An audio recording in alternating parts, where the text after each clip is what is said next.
One.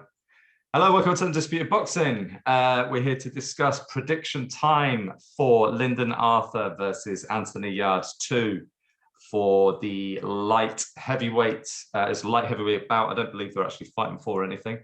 I did watch an interview with Frank Warren today, and he did say that the winner of this will face the winner of Joe Smith Jr. versus Callum Johnson, which is already in kind of negotiations. Well, that's actually booked for the 15th of Jan, so that's quite interesting. That the winner of this will go on to challenge for the WBO title, I believe they've got. Joe Smith Jr. has got. So a lot on the line here. It's a big, big fight. I actually think the first fight was a little bit, a bit of a rubbish affair, but I think this will make it a little bit more exciting because, you know, they're both going to have to really go for it. But I'm here with Rick. How are we doing? Getting the predictions out quick tonight. Do you want me to go with my one on this one first? Yeah, go on then. Yeah, let us know your thoughts. So I don't think this is actually controversial, but it's probably more the risky one that I'm going for. But I think Yarde does this and it by KO in the middle rounds. Really? Yeah. Yeah, and my reasoning behind it is twofold. One, I don't think Yarde was in a great place last year because of the death of his, I think, both father and grandfather. And I think that no matter how you try and man up him, you know, it's a macho sport, boxing, that's got to hit you hard. And of course, the mental game as well as very much physical. And he didn't look, I won't say he looked really off, but he didn't look fully himself. I think the other factor is that he now knows the game plan he's going to come up against, because I don't think Arthur can do anything different. I think that's just his, you know, he's going to be using his jab. It is a good jab, but he will have worked fully on getting around that jab. And I think he won't want to leave it to the scorecards this time. And in that final round, he did what he needed to do. If he starts off like he did in that final round, it's almost like that's the blueprint. It's a bit like, it's not the exact same setup. You know, when Fury had the final round with Wilder and he got knocked down, but then he came back up in that last minute, he just went forward and he just realized that actually that's the way to do it. Yeah. He couldn't work. He worked out that Wilder just couldn't fight backing up. Yeah. It's not exactly like that. I just think he knows he needs to be busier, go looking for him more, be more aggressive, don't leave it to the judges. And really, that's what he's relatively good at. Yeah. So, for those reasons, that's why I think he will be way more aggressive, very focused, ready for what's coming back from Arthur, which is just a big jab mostly. Won't take long. I don't mean like two or three rounds, but I think he'll get to him. But I do acknowledge, after what happened last time, that is a riskier, probably more the risky ones. But you know, that's how I'm feeling.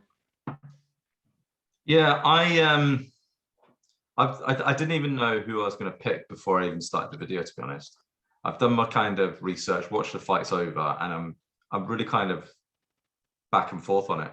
Well, you'll go for Arthur now, just to like make it interesting, probably. Shall I? Just to make it a bit more interesting.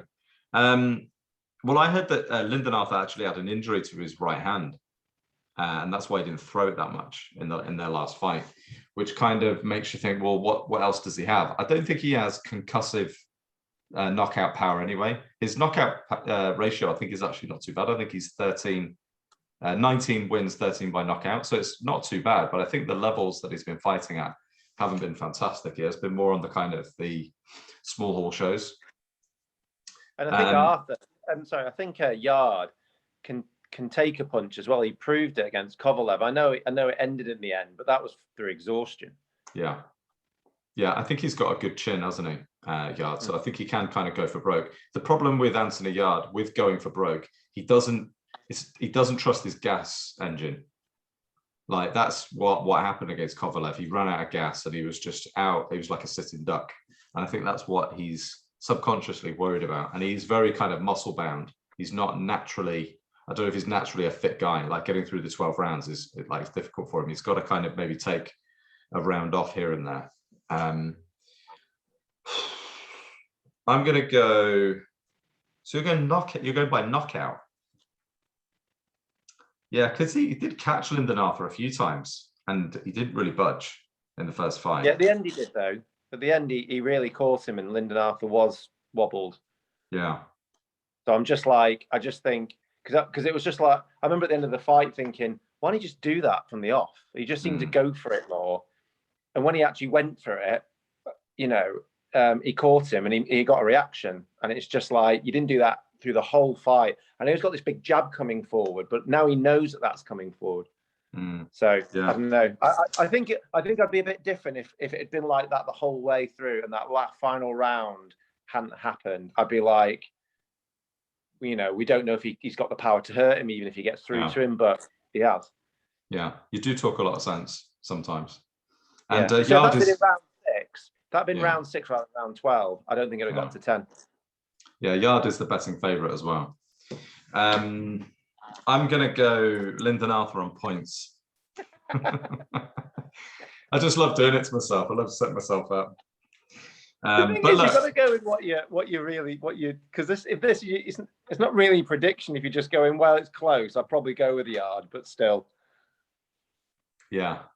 Well, look, you know, you talk a lot of sense, and you know, it's difficult to argue with you. But I you know, like I said before, I didn't even know who I was going to pick before. It's a pendulum for me. I really think that Lyndon Arthur actually has more to offer to the next fight as well. And people think, well, if Yarde just does this, then it's all over. But what about you know, Arthur and his team? What do they have? What do they have planned? And sometimes we do forget, you know, Anthony Yarde's resume, as talented as he is, his resume leading up to Sergey Kovalev was very, very poor. Like it was like who's he on his resume. So I don't know. I wonder whether he's found his level. I don't think so with Arthur. I'd be disappointed. I mean, you know, he didn't look out of his depth at all with Kovalev, an older Kovalev, I know that, but he didn't look out of his level. And really, it was through naivety that he got beat. Yeah. You know, he had him going and went for it, and then you know, and you know, he's had plenty of time to work on the gas and throwing loads of punches and recovering and stuff like that. And I know you can only take your body to so long, but I don't. You know, if he'd never thought Kovalev before and he'd never gone through that, I'd be a bit more in agreement with you. But I think Arthur's probably more like found his. My view of this is Arthur's found his level.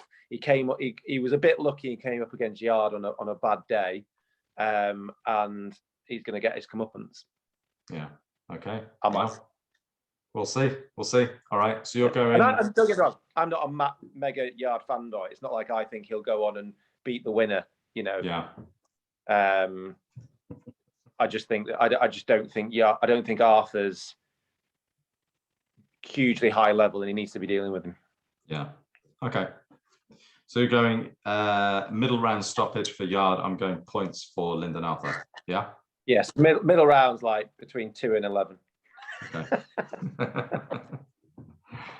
I think they really say yeah, 4 to 8. All right. Cool. All right. Let's wrap it up. Let's do a quick boxing news catch up as well. All right. Thanks everybody for listening.